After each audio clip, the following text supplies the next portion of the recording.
Hello, hello, hello. Is that working? Great. Is everyone here who's supposed to be here? Is this school here?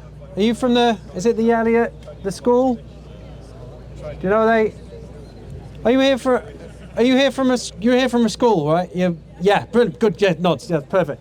I was just checking you're all here. Okay, great. So for those that don't know me, I'm Richard Knight from Screen Yorkshire, and I've been working for 20 odd years in the film industry, mostly as a location manager, finding and organising locations, but also running the sets and looking after film sets where we've often had this kind of stuff, special effects. Okay, special effects are a department in the industry that interact with loads and loads of other departments, cameras, lighting, costumes, sometimes if there's anything happening on people's bodies, makeup sometimes, art department massively, locations a huge amount of times if we've got to create safe space for them to operate.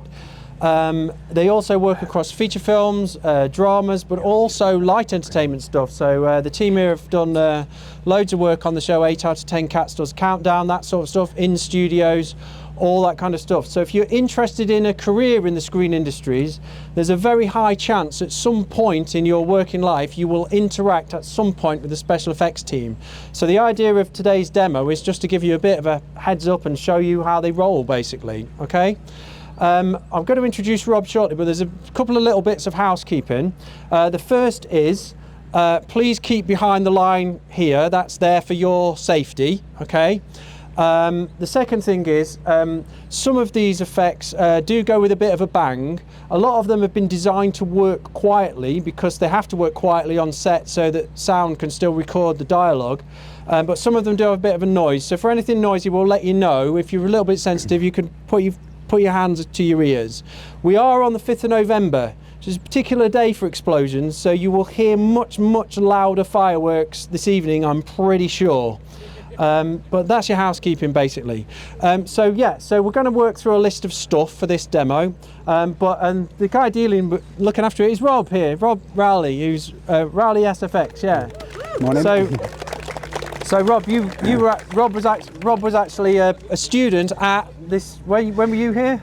I've lost track. I think it's 1999 or something like that. What did you study? I did history and media. Okay. And then I came back for a business MA or something or other.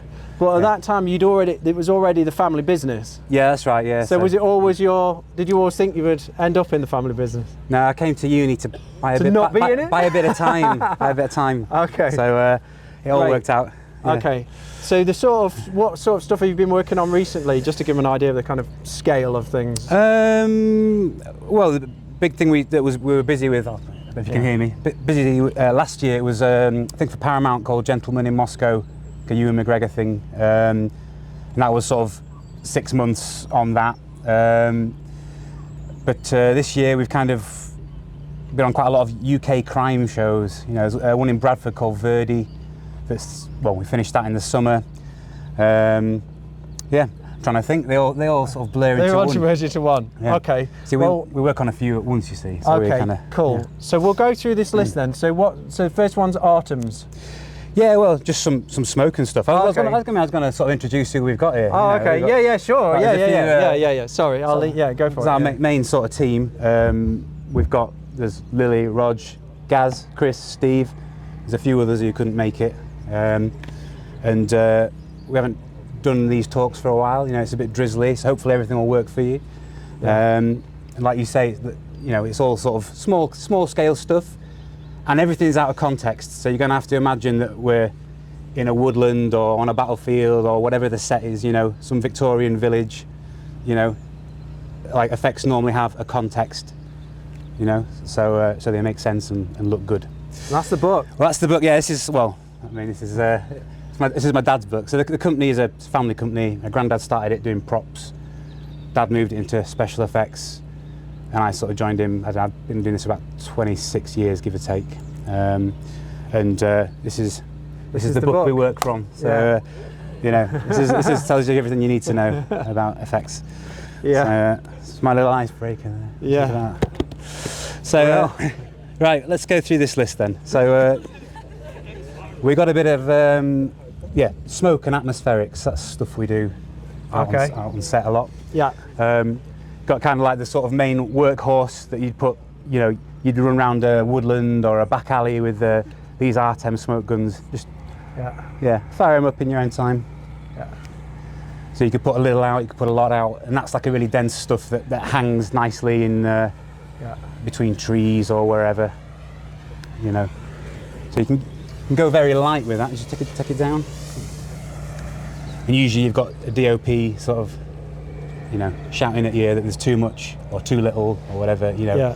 That's the main camera team. They'll determine this. I operated one of these once, and it's more complicated than you might imagine. And when I operated it, we had to cut because the actor was just lost in the smoke. But it's just to create that kind of, you know, that kind of horror film, kind of spooky atmosphere kind of feel. It's also amazing when you use it if you've got any light sources, because it diffuses the light. You ever see on a nice one of those kind of mixed weather days when they get beams of light. If you're in a property, say, and you get that kind of lovely shaft of sunlight coming through, so the camera teams absolutely love this kind of stuff to give some more effect, basically. Yeah. And if we're trying to do a bigger area, we might run a tube around and inflate it. Call it the tube of death. So this creates a more even distribution over a wider area. So I worked with these guys. I worked on a horror film called Ghost Stories, and we were filming in the woods up at Harewood House, and they set up this, hidden it all in the undergrowth. So then you get that fantastic kind of sort of mist effect through the woods. I think it's a legal requirement of horror films that when you're ever in the woods, you have to have one of these to give that kind of effect. Yeah. And it looks, as you can see, it kicks out quite a chunk, so you can cover quite an area. I mean, if you turn around, we're starting to get a mist across the football pitch there. Obviously, the wind's going that way, and that's the game. You've got to go with the wind. So yeah, just leave that running for a bit. Yeah. So you can't, and it all depends. A lot of this gets talked about when we have a recce beforehand. We will talk about the different shots and about the amount of area they need to cover, and then they'll adjust the effect accordingly. Yeah, that's starting to build up nicely now. Again, behind you, but you know. Yeah. Right. So we've got other types of smoke that we'd use. We might build a load of these into a set, you know, for chimneys or, you know, whatever else. We also have, I've not brought it out here because it's not really much use, but one of our main bread and butter things is atmospheric haze inside, for like in a church. So you've got hard shafts of light coming through windows. You want to pick all that out. Again, it's not the sort of thing that a viewer would notice, but when it's not there, the set lacks depth. So we do a lot of different types of smoke. So a lot of your effects aren't actually visible. You wouldn't know there were special effects involved necessarily. Yeah, things like wetting down the set, making puddles so the lights reflect nicely, and you know, again, the viewer doesn't necessarily read those, but they all add texture and detail to the world that if it's not there, you know, you're missing it. You know, sets can look flat. So in that case, sometimes we're working for the art department to bring a set to life, and sometimes we're working for lighting and DOP. Yeah.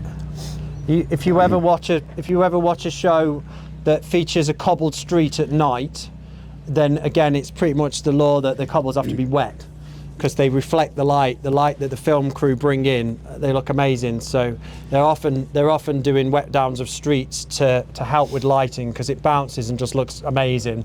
You can't guarantee that. So sometimes it's a dry night and they do it. Sometimes it's raining and you're not needed.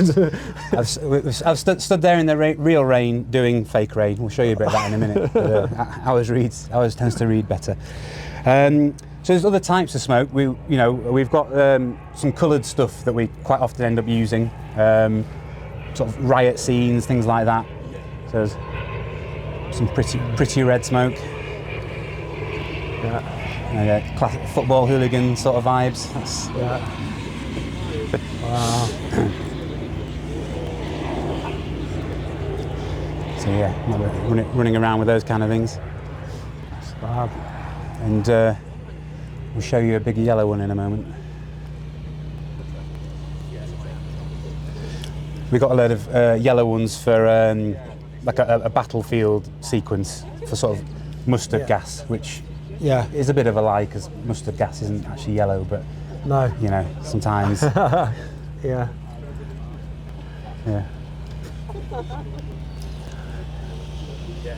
Wow. Gonna pop the yellow, Steve. Big yellow. But quite often our stuff's done piecemeal, so we factor those things in. The fact that you're gonna need, you know, every 90 seconds. You've got 90 seconds to, you know, get everything ready, get everything set. So again, this all has to get planned and discussed beforehand because there's only a finite number of effects. So you don't want to get them started before the camera team are ready. So they'll talk about the number of effects that they want and when they're going to be deployed, basically. Because often in film, you know, there'll be actors performing, but if they get the lines wrong or something else happens, we'll have to go again. So everything has to get stopped and started again. So if one effect's gone, you need another one. Yeah. Well, we've got a World War I sequence coming up next week, actually. So we'll have a load of, you know, spot fires and white smoke, black smoke on the horizon, and you're not allowed to burn tyres anymore. So we would use something like that. So yeah. Right. So let's have a go with some rain and wind. All right.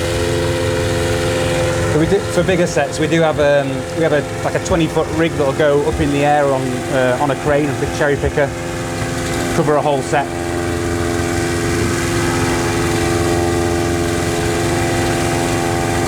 But that is essentially how rain works. Just multiples of that.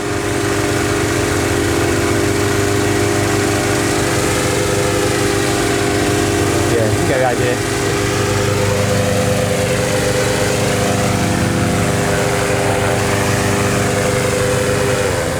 That's enough of that noise.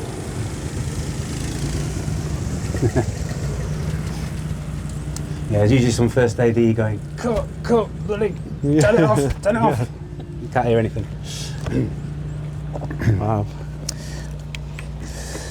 All right, let's do the chameleons and sparkular stuff now. This is a very slick production that we're So this is more like sort of rock and roll machines. Some of the toys we've acquired. It's what you might use on a, you know, more in a sort of staging context. So we've got. Just let it warm up.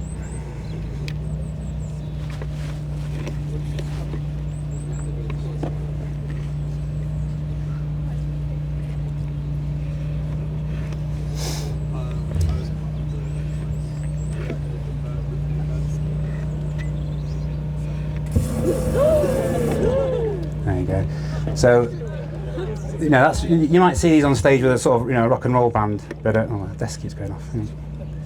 But we would steal it and repurpose it. Like, I had some of these built into chimneys. Hang on. Well, technical central this morning, but yeah, built into chimneys, like you know, on a sort of industrial kind of set. Anyway, and again, there's another one there. So were you using those on a film recently, in like a sort of, you know, in a car garage? We had these in the background, sort of, you know, grinding Welders. away. Yeah. So those are actually cold. You can put your hand through those, which is. So we did a mix of real grinding, and which the cast did. They were taught how to do it with the right PPE on screen, and then we had a load of those in the background. We made some shrouds for them, 3D shrouds, 3D printed shrouds that would send the sparks, you know, off in different angles to sort of, yeah. And also works really quietly. Yeah, not bad for sound, that one. Ah, amazing. Okay. All right, turn that off. Where are we up to? Squib. So some jobs are like quite gun based. We do quite a lot of gun effects. So we're not the armourer. We don't supply the guns. We don't do the blanks in the guns. obviously there's a whole world of you know, recent worry and news stories about that. But obviously, I don't know. I still think it's safe to do here in the UK. We're not America. We don't have, you know, guns are treated differently here. We know some very safe armourers, so we do still use blanks on set. And then, obviously, when you fire a blank and shoot at something, you might want to see where that bullet hits. So we would do perhaps dust on a wall, or maybe, you know, shatter glass, or we might, hold on. So just the mannequin here, which we call Evil Lynn. She's been blown up quite a few times. So yeah, 3, 2, 1. Oh. There you go. So that would be rigged to an artist. Yeah, that. There's obviously explosives in that. There's a blood pack in that. There's a steel plate in that, and there's cushioning in that. So it's safe to rig to an artist. Yeah. And they might have multiple on them. Yeah. So now, if we want to go again on that, we've got to get costume in. We've got to ship the artist off. Yeah. Right old palaver, but yeah. So we try and get it right first time. But yeah. So this obviously has to be timed absolutely to perfection, and obviously the actors have to have a bit of a briefing about this, because if they're wearing it exactly all that information, you know. But they better die convincingly, otherwise we have to do it all again, as Rob was saying, and that means getting them back in fresh costume, putting a fresh one on. So again, is stuff that gets discussed beforehand. Often when you're doing effects like this, what we try to do is get multiple cameras on it, so that we can get multiple shots in one go, rather than have to do the effect twice for our sort of wide shot and close up. Yeah, okay. So some more bullet effects. We'll have a go with what we call the Zerk gun. Which we would use not on people. So this is for background effects. Just going to fire against this bin here. We'll do a couple of dust hits on the old special bin there. Okay. Yeah, 2 dust, 2 spark. Okay, in your own time.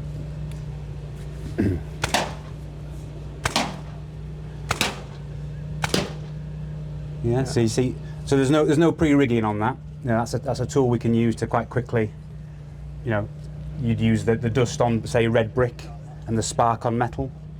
You know, the alternative to that is wiring in hits each time, you know, and you've got to choose the right tool for the action, because obviously with that, it's a bit more unpredictable. If you've got people running around, you might want to set in pyros so you know exactly where they're going to go off. Whereas that's a bit more of a flexible tool, so it's choosing the right tool for the right sequence. Yeah. Just wait till they're ready. Some more pyros. We've got to do some of these on again next week. We had a big sequence. In fact, one of the biggest pyro sequences we've ever done was for a thing called World on Fire. It was a BBC show. We did like the Dunkirk. Dunkirk landings. There was loads of vehicles and explosions on the beach. It was quite a big number, certainly for us. The plane came in and, you know, fired big tracks of bullets in the sand while the cast were running down the middle of it. And these are the things we used. I think there's hold on, let's hang on. So again, while I'm arming up here, this would be the last thing that is, you know, cameras would be rolling, all that kind of business. And, you know, first AD would give a set to everyone. We would, you know, so we would give a set to them, and then obviously on our cue, we would go, maybe a bit of a bang here, I don't know. Oh, bang coming up. Yeah, not too bad.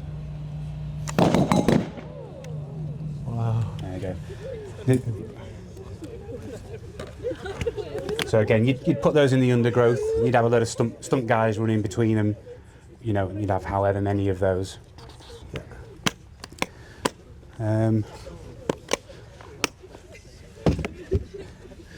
We'll have a go with same sort of idea. All right. Okay. Can everyone see the melon on the brazier there? Okay. Let's see what happens to that. Okay. 3, 2, 1. Whoa. There you go. So I mean, you've got to remember, this is all small scale stuff to show here, you know, but like, if that was a, you know, we'd do that in a truck, a lot bigger, you know, a lot more flame. You can put all these things together, you can scale them up. Yeah. So Rob, just while you're setting the next one up, can I ask, are you sometimes asked by directors for bigger stuff than you're prepared to do? Because everyone goes, we want it to be massive.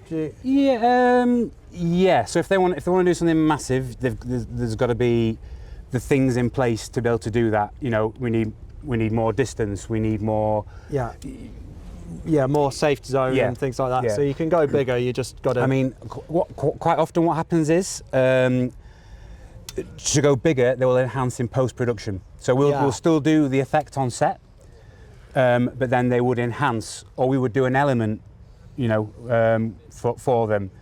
Yeah. So we still... I think when CGI VFX first started becoming a thing, they were like, oh, it's going to put you out of work, but actually no, it gave us more work. It kind of made our lives generally a bit easier. We'll work with the VFX guys. Yeah, this ties in really well. If whoever's going for your next after the right talk later on this afternoon, there's a talk with visual effects. Okay, so do you know the difference between special effects and visual effects? Some maybe do, don't. So this is special effects. This is real stuff in camera. Okay, visual effects is everything that's done in post-production. So the teams will work together to create an effect. Sometimes it can be completely visual. Sometimes it's completely special effects. Sometimes, as Rob was saying, it's a hybrid between the two. What I'm noticing, and it's probably what's keeping these guys busy, is that there has been a bit of a backlash, I felt, amongst some of the directors I work with against everything being visual effects. Because there still has that artificiality about it. So I've got director friends now who are more keen to do it for real in camera on the set. Because why not? Well, you've got these guys here, amazing. We'll show you some fire in a minute, but I've got a big box of these. I thought I'd use one up because we've got hundreds of them. Because we bought them for a rave scene on a beach. So obviously Lily's got her raving glasses on, isn't it? Hey. So, you know, again, I know we showed you some flares earlier, but that's quite pretty. I like that. Super. So,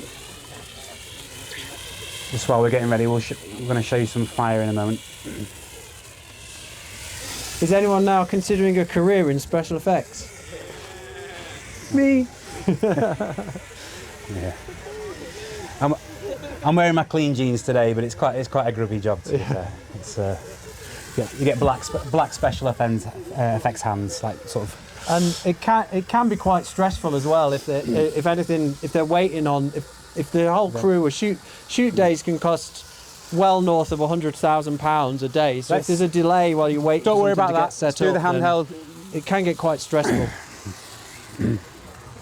So this is the old handheld flame bar that, you know, you might be doing a massive fire in one direction. When the camera turns around for the reaction shots, it's usually this thing here, or a variation.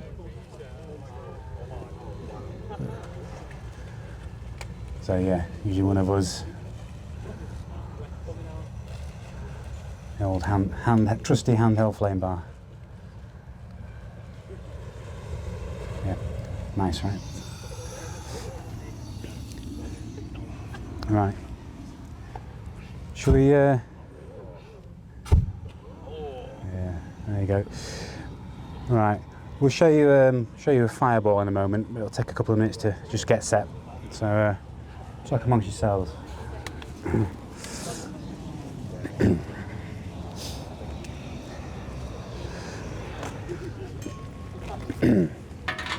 50, yeah. And Roger, you want to swap the handheld for the fire fan?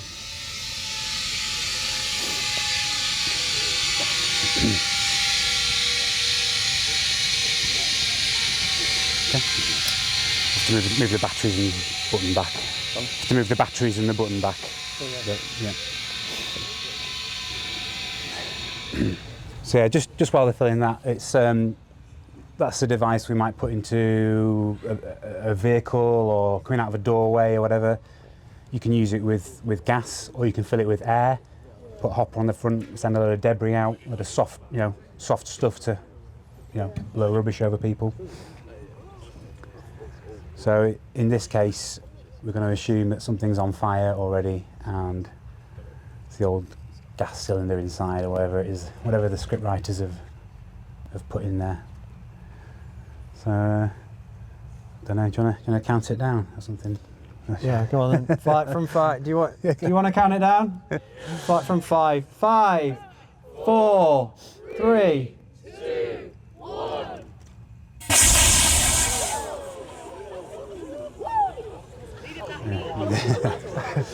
But you can feel the heat of that.